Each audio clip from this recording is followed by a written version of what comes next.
Welcome to episode 51 of Engaging Franciscan Wisdom. My name is Sister Michelle Lallier, and I'm your host today.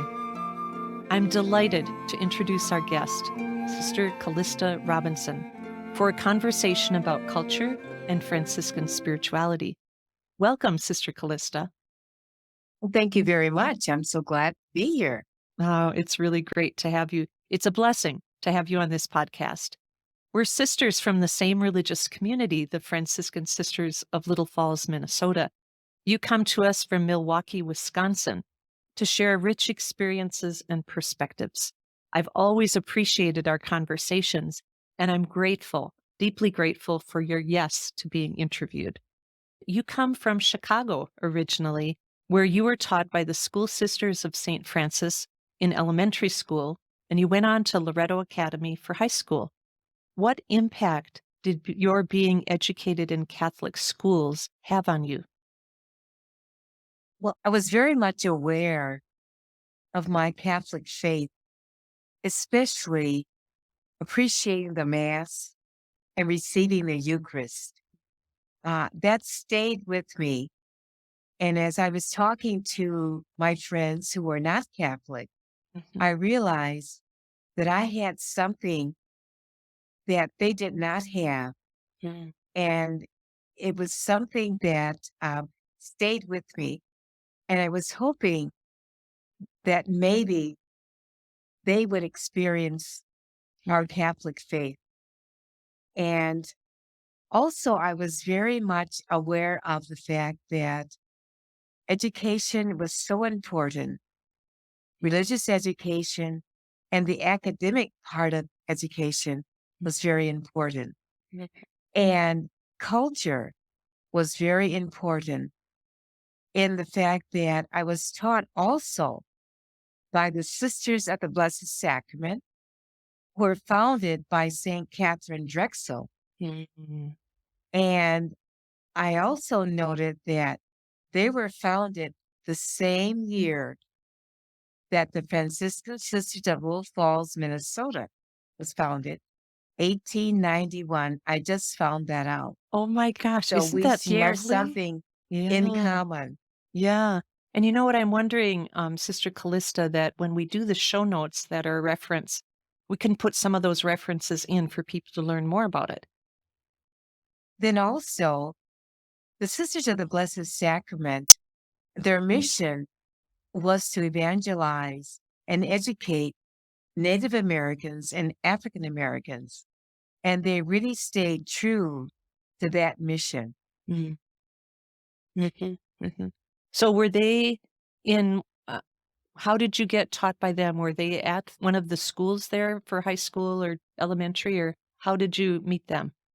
Yes, I also attended and graduated from St. Anselm Catholic School, and they were the teachers at St. Anselm. So that's how I became acquainted with the Sisters of the Blessed Sacrament. Okay, okay.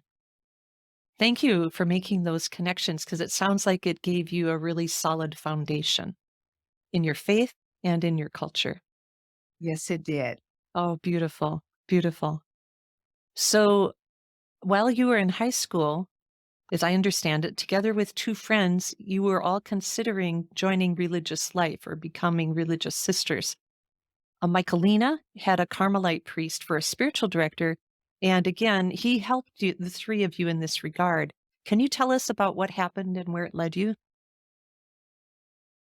Well, as we were talking together, Father Corcoran, the Carmelite priest, Mhm. um, decided to write to various communities to let them know he had three young women who were interested in religious life Mhm. and would they accept these particular three young women in their communities? And the most favorable comment and response to his letter was from Sister Thomasine, who at Mhm. that time at that time we called them Mother Generals. So Uh-huh. she was our Mother General at that time. And she was just very happy about this uh, request. And so she did write back to him to say that she was going to be in Chicago for a vocation meeting, and she was going to stay at her aunt's house. And she would love to meet these three young women. Wow. Mhm. So Father told us about this. So we went to our principal and asked if we could have the afternoon off. Wow. And our principal knew Father Corcoran. Mhm. And so if Father Corcoran was going to take us, that was fine. So we had the afternoon off Wow. from school, and we just felt very good. We didn't Mhm. have to go to class. We were going to meet Sister Thomasine. Yeah, and that's Thomasine Schmolke, who is a large person in our community's history, right? Excuse me. Very much so. Mhm. So how did that go, your visit? Well, when we arrived, it was lunchtime, of course, Mm. and Sister Thomasine was just very concerned that we had lunch. And she made sure that a lunch was prepared and we were able to eat our lunch while she was talking with Father Corcoran. Mm. And then after lunch, we met her. And I guess for me, it was her way of approaching us with hospitality, Mhm. concerned about our needs. Mhm. And, uh, and that was very impressive. And she felt very comfortable talking with us. It was just like talking to a friend. Oh. And that felt very good. Mhm. Mhm. So at some point, you and I think it was the 3 of you decided to come to the Franciscans in this little town, small town of Little Falls. What was that transition like for you, especially in terms of culture and coming from the big city? How did your life change when you left Chicago and came to central Minnesota? Well, certainly we were very homesick Mhm. because we missed our families, Yeah. but we also missed not being with African Americans, Yeah. the day to day encounters that you would have. But we felt very lucky that we had each other. Yeah. Yeah. And so that was really a godsend that three of us entered at the same time. Mhm. So that was very helpful.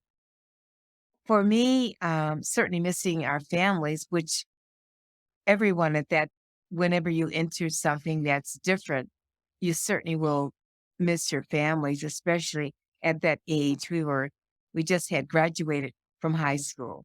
So Mhm. we were 18-year-olds at that Mhm. time. Yeah, young. But also the food was very different for us. I can imagine. We were not used to certain foods that we were eating. So that was different. So we had to look at that. But that didn't deter us from our vocation. Mhm, mhm. Had you ever had something like, sauerkraut before, for example? No, never. What did you miss most from your own, circles of foods that you couldn't have while you were there, at least initially? Well, for when it comes to dressing, Mhm. we usually have cornbread dressing, Ah. and so that was what we all of us missed that, Mhm, and we had greens, either collard or mustard green, mhm. and you season them very, very well. And I would guess even if we would have had those greens, those of us here in Minnesota, natives, wouldn't have known quite how to, season them well. Exactly. Those are big losses and contribute to the homesickness, I would imagine. Yeah. Wow. Well, your early years, I just moving into the broader church then, the early years that you were in the community were just prior to the Vatican Council, Second Vatican Council, we call it. And we've already heard you talk about Sister Thomasine. I remember when I met her, I was making my first 8-day retreat as a young layperson working in a church at the time, back in almost 40 years ago, 1983. And I entered then the same community here, Franciscan Sisters of Little Falls, a few years later. It was at that time in the later 80s that I learned she really was a visionary leader that helped our community move through in the spirit of the Vatican Council to bring the church, so to speak, into the modern world. I'm wondering from yourself, what were those years like for you amid the significant changes that you entered a community, but within a few years it was rapidly changing? How was that for you? Well, at first it was unsettling, Yeah. but I realized that we were moving into Vatican II, the changes, looking at spirituality, Yeah. looking at how we pray, Yeah. looking at how we live, who we minister with and for, and education, Mhm. conferences, Mhm. that we were really moving forward. And after a while, that felt very good. Mm. Others were commenting from other communities how well we were doing Mm. with the changes. So that felt very good. We also changed, certainly it's a style of dress, and also our style of leadership, how that was to be done. Mm. More voices were heard. And so that felt very good. We felt that we were empowered Mhm. to learn, to speak, and to act. Mhm. So it sounds like those inherent abilities were within you already, and the opening up that happened after the council allowed you to step into it. Yes, It very was much so. familiar for you. And that certainly in my knowing of you, because I came after, I was a kid when the Vatican Council happened, maybe a generation behind you. And you were already actively engaged in leadership and education and things that perhaps 20 years later would have looked differently for you, given where the church was at that time. So I want to thank you for your faithfulness and openness to the change, because for many of us, change is not easy. And yet it is the nature of life and it's the nature of love. So thank you for that. I'd like to return just shortly after the council in 1968. As I understand it, it was shortly again after the council, the National Black Sisters Conference was formed, as I read about it, to support each other as African Americans.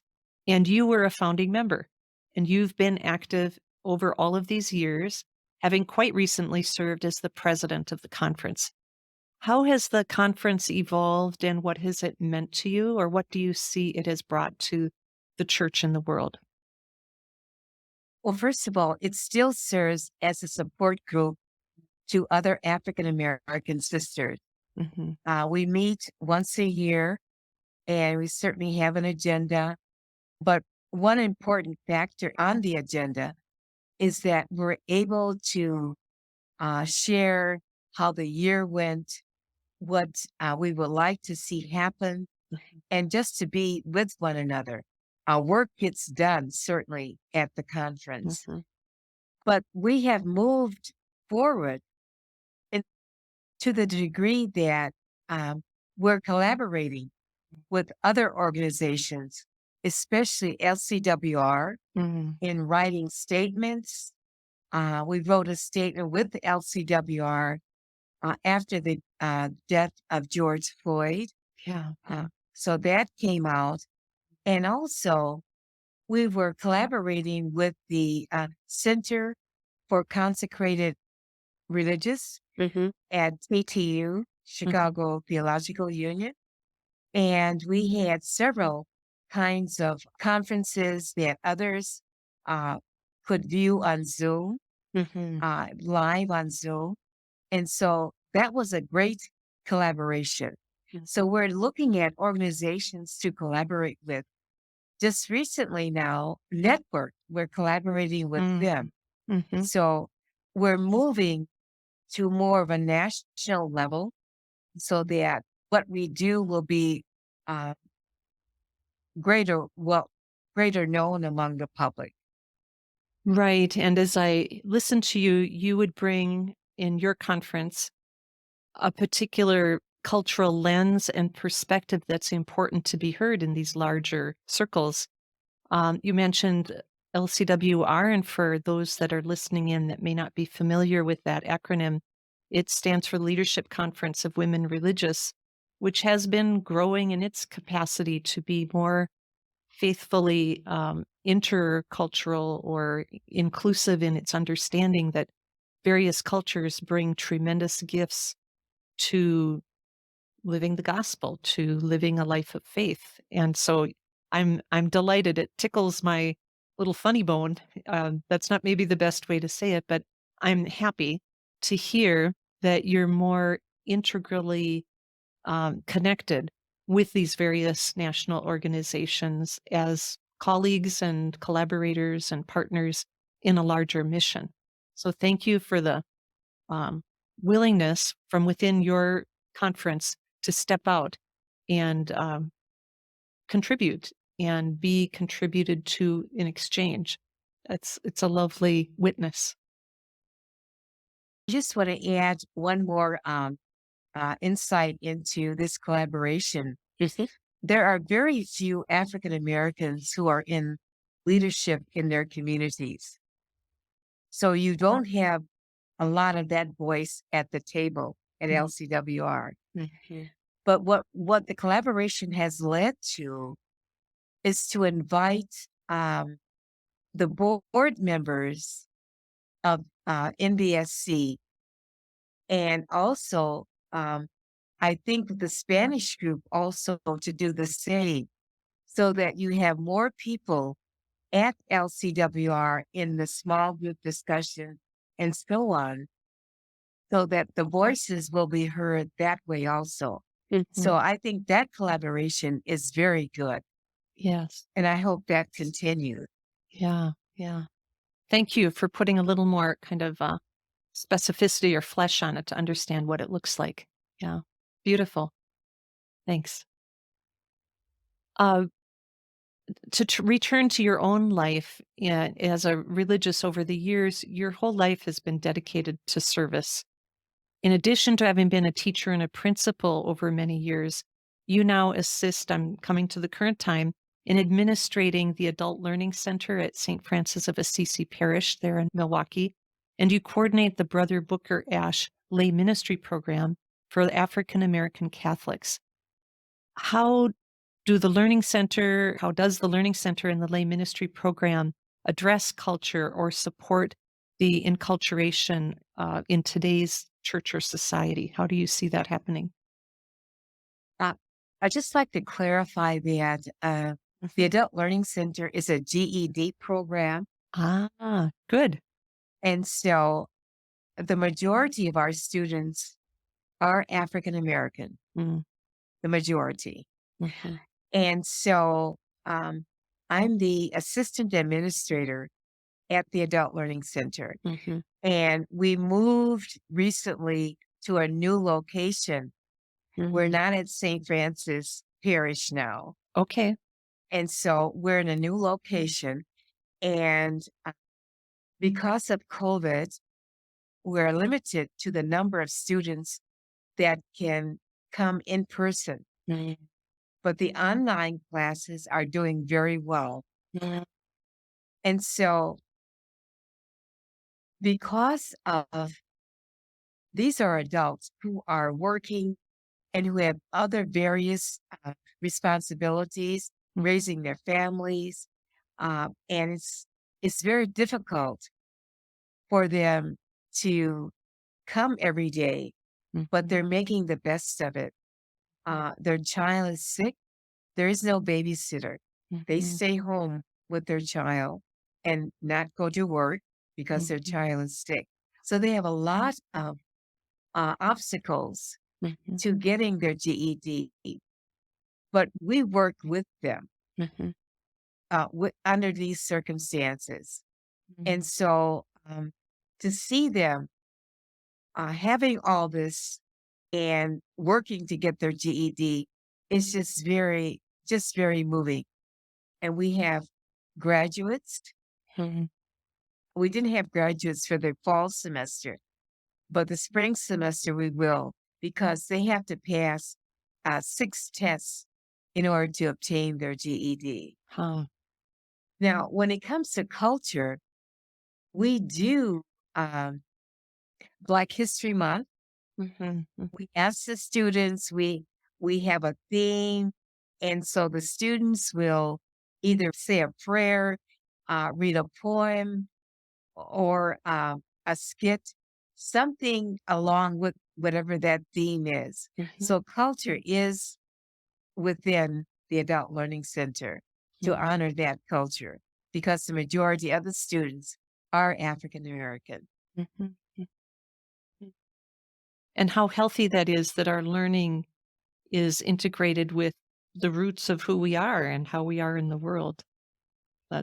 That's lovely. Thanks for clarifying about the developments of the adult program there, and what a what a beautiful contribution to that area in Milwaukee.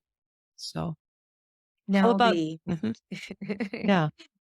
now the Brother Booker Ashley Ministry Program. Mhm, That is a program that's dear to my heart because I worked at St. Francis Seminary in Milwaukee. Um, it was a certificate division program, mhm, and I was a coordinator of the African American component of mm, that program. mhm, And I could see when we would go to meetings, there were very few African Americans who attended those lay ministry meetings. mhm, And so with this program, this is what we're hoping that they will receive the academic part of it, the spiritual part of it to be lay ministers. mhm, mhm, And so we had graduates in 2010, 2016, 2018. mhm, So we're hoping that in 2023 or 24, we'll have more graduates. mhm, mhm. With a little of, COVID in between there, that had an impact Exactly. for everybody. Yeah, yeah. I remember your excitement as this got off the ground and is up and running, and I understand you're gonna be teaching in the next, I don't, do you call them semesters or units or Yes. Well, it's the courses are 7 weeks. uh-huh, mhm, So we just finished fall semester and now spring semester. There are 2 courses each semester. mhm, mhm, So I will be teaching history of Black Catholics in the United States for 7 weeks. And then after that, um, Dr. Antoinette Mensah will teach lay ministry yeah, in I'm sorry, a leadership course. mhm, mhm. Great. Yeah. It sounds like you look forward to it. Oh, very much so. Now the courses, uh, you can do culture in these some of these courses, Black spirituality, history of Black Catholics in the United States, also in prayer and worship. I Mhm, teach that particular course. And then in the Old Testament and New Testament, there are certain people that are mentioned, and they are Africans. mhm. Yes, yeah. And so Oh, that is brought out. beautiful. Yeah, yeah. Mm. It sounds like it gives, again, very good roots to people to continue their work in lay ministry. So thank you for your contribution in helping that come to be and continue to flourish. So I'd like to more explicitly address that for yourself, Sister Callista, as an African American and as a Franciscan sister, how have these two dimensions of your life influenced or informed one another? I think the Franciscan values to me of compassion, serving the very poor and undeserved have really influenced me as a Franciscan sister. Mhm, And peace and social, I'm sorry, peacemaking and mhm, social justice. mhm, Uh, those are Franciscan values. mhm, Um, it seems to me you cannot talk to a Franciscan without hearing that person say something about social justice and how we have to go out to those who are not served. mhm, mhm, And so I really appreciate those values. And that attracted me in the sense when I met Sister Thomasine with hospitality. That's another yeah, um, Franciscan value that we have. We're very hospitable. mhm. That's very true. I found that attractive the first time that I went to the Mother House in Little Falls, kind of our home base. I was in the Twin Cities at the time. Yeah, beautiful. So, as we close, is there any wisdom you would offer to those that are hungering for more in their lives, or any other last comments you'd like to make on our time together today? Well, I would say that um, having a conversation with God, which we call prayer, an open and honest conversation where you let God do the talking and you do the listening. And from there, for each person, they will receive the wisdom that they need, Mhm, whether that is to be more trustful, to be more compassionate, to be more accepting mhm, of others from a different culture, whatever that might be, listening and talking with God, but more listening rather than talking. mhm, mhm. In a culture where we're used to a lot of talking to and at each other, that's really beautiful wisdom to kind of counterbalance the overemphasis, I think, on dominating with our own voices. So you witness to that in your life. You bring a contemplative presence. And once again, I'm just so grateful for your being on the podcast today, sharing your experience of God, of community, of service, of leadership. You've enriched our conversation that's been happening on culture and Franciscan spirituality. And I'm deeply grateful for the rich stories and reflections that you've been sharing today that give us food for thought and further reflection ourselves. So may God bless you in your own continued journey you, as a teacher and as a collaborator in so many ways. And once again, I thank you. Thank you very much for having me. I do appreciate you. Thank you. Bye now. Thanks to you, listeners, for tuning into the podcast today. I'm looking forward to and invite you back for a special episode with our Latin American associates. There will be an opportunity to enter into what we might call Christmas in February. It will be an exploration of how Christmas, the coming of Jesus among us as a human being, is celebrated in several Latin American countries. Until then, may you be blessed with peace and all good.